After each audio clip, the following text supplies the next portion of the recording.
I'm here to present about my work on social media. The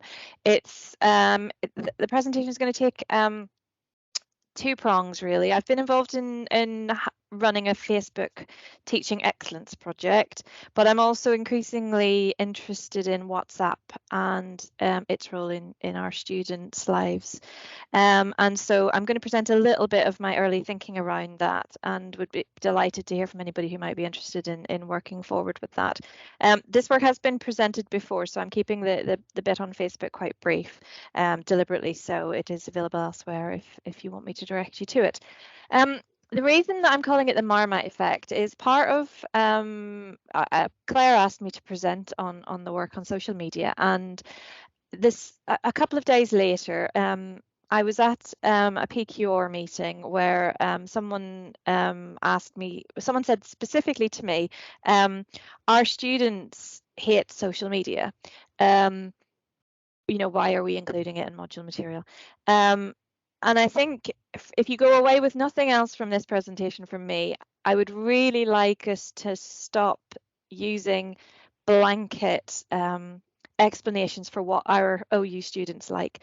Some of them like social media, some of them don't. I'll show you some examples of where it works well, but there really isn't, in the same way that there isn't a typical OU student, there really isn't one attitude from our students to social media. It varies, and I would encourage you to think about the ways you use social media in your own life. Sometimes it's a great thing, sometimes it's a bit irritating, and I know from myself, I took a break from Twitter this year because I found that I was constantly comparing myself. So, but other times I find Twitter a really kind of useful source of information, and I get a lot from it. So, our relationship with social media is changing, it's evolving, and so let's kind of move away from these kind of blanket statements that we can sometimes use in our assessments of it.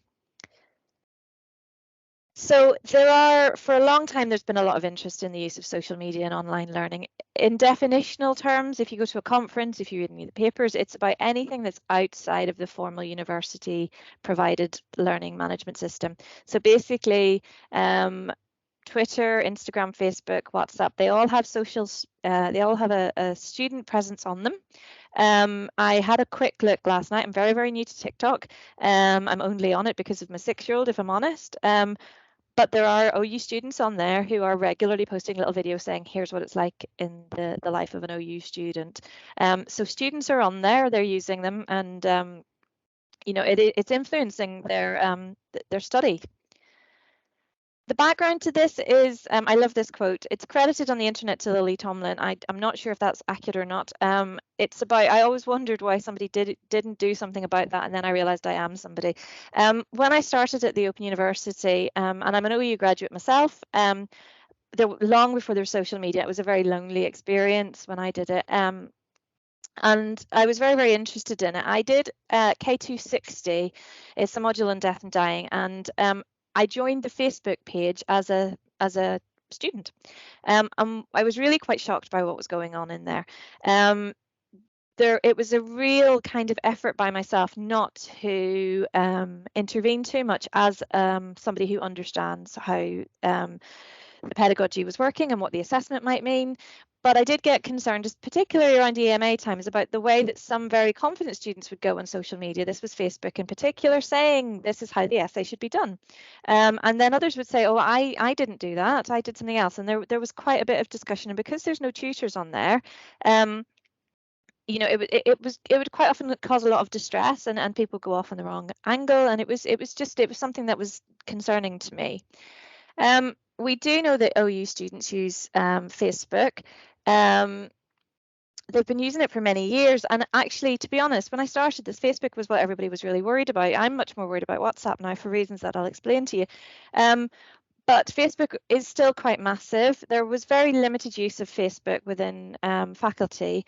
And we really, don't really know very much about best practice in this area. I would say this isn't an OU specific problem. This is something the whole sector is facing and working towards. So I did a teaching excellence project using Facebook to encourage TMA submission.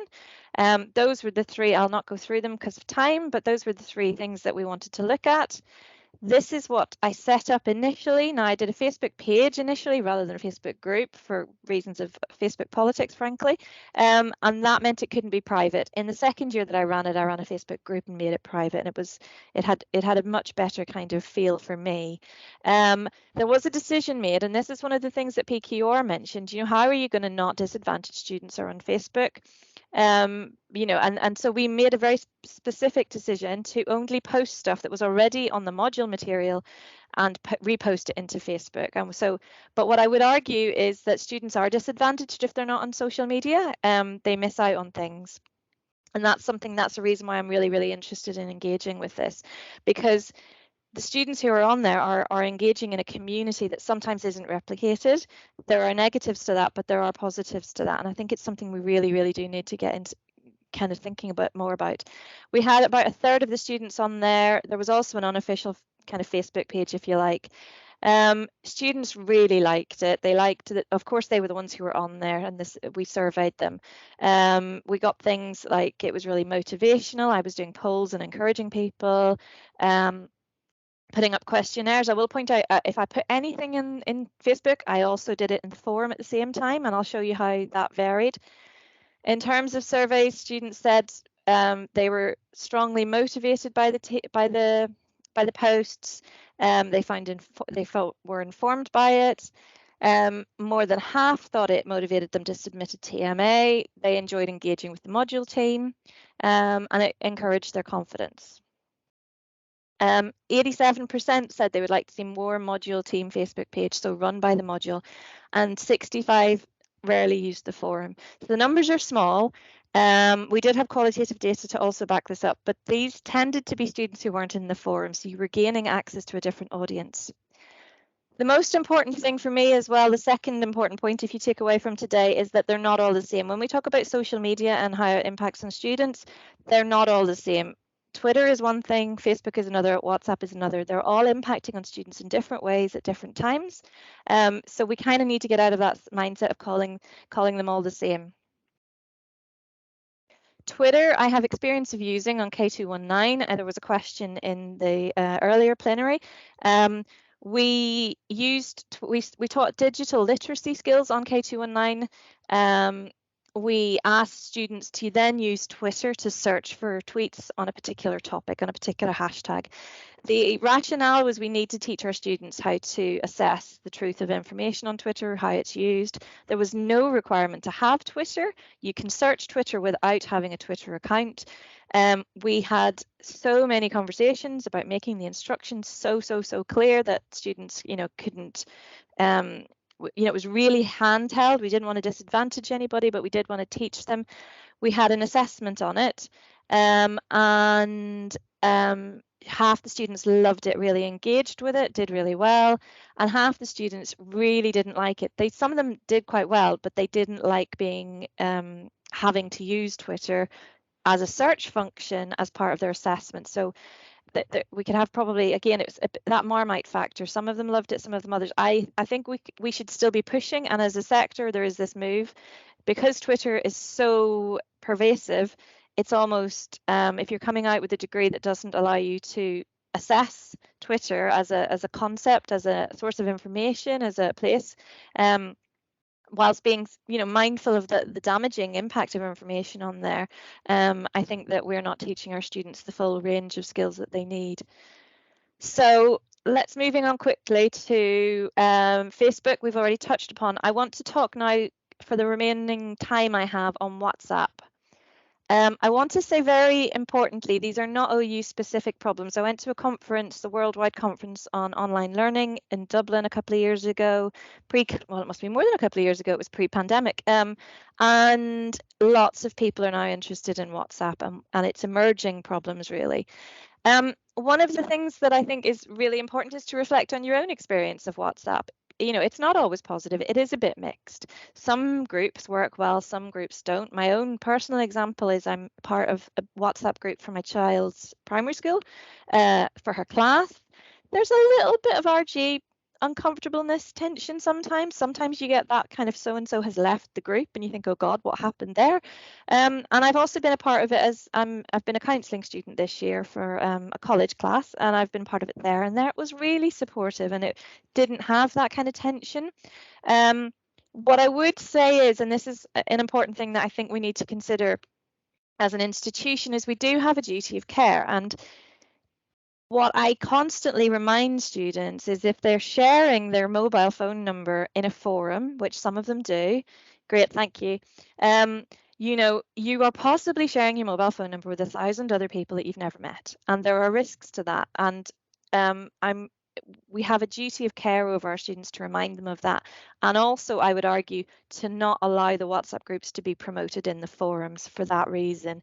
We are allowing students to gain access to something through our forums that we have no sight over. So I'm going to very quickly run through. I've got 4 minutes left, so I'm going to talk. This is the following quotes and slides are adapted from chatter that goes on the OU Facebook page.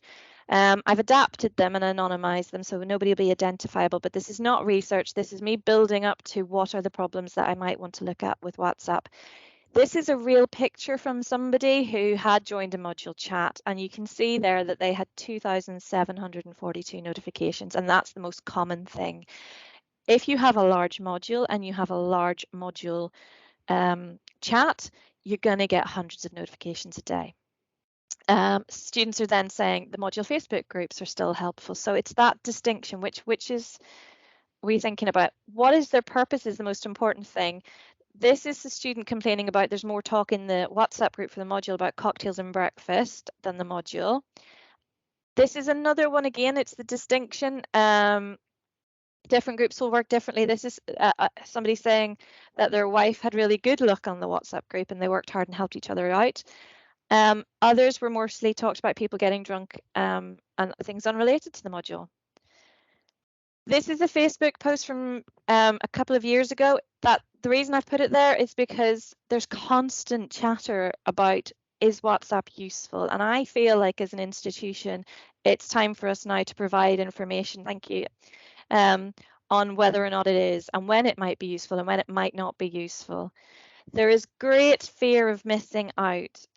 This is a post from just a few weeks ago. Is it antisocial of me not to want to join any of the module Facebook groups or the WhatsApp? So students are making decisions now, and I think that's where we can support them. There's demoralization on there. Again, I'm really up against time, so I'm going to fly through them. It's just this is the primary reason I think we need to be involved, apart from the duty of care that we have over students. It affects assessment. It affects people staying in their module or not staying in their module. That is why we should be interested in social media. And to say it is not a part of our institution, it's not part of what we provide, is not enough anymore. It is demoralizing people because people are putting their posts up there saying they're doing well, which if you're not doing so well is not so helpful. The other reason we need to be involved from a social media point of view is the problem of plagiarism. Quickly flying through, this is the unofficial K219 Facebook group that ran the year that I was running one. What happens in the group stays in the group. This is the rule from the K220 student-led group. No tutors allowed in here. So this is what's happening in some cases in the WhatsApp group. We've got people breaking collaboration rules. We've got students not knowing if I'm part of this WhatsApp group and people are collaborating, can I get into trouble? But then we've got other people saying, is this really any different? You know, we have a lot of discussion about social media, but, you know, we may have sat in person. And my example is portfolios. I would have sat with, you know, my colleagues in my counselling class and looked at their portfolios potentially. Is that cheating? If I start on WhatsApp, is it cheating? And I'm going to wrap up very quickly by saying the elephant is in the room for me as well is forums, because students report that if they have good forums, they don't need the social media groups. This is a forum from a module in the health. It's a couple of years old now, but it's in the School of Health, Wellbeing and Social Care. Nobody is posting in it. My own experience of running a Facebook group, I would get one response in the forum. As I said, I posted everything that was on the Facebook group into the forum. I'd get one response in the forum versus 42 and a load of comments in the Facebook group. So people were engaging there. So I feel if we did forums better, would social media be such a presence and a problem? Would those students who have fear of missing out really miss out? I'm going to fly through these, but the summary is lots of them prefer to use online module forums, but they have to be run well and moderated well. And I think students really want a community, and some of the online options that they have now for engaging and writing together can be really helpful. But moving forward, we need scholarship that looks at this. We need to think about whether or not what students are getting out of their WhatsApp group, give them clear information on the risks, and also guidance on when they might withdraw and what's not acceptable.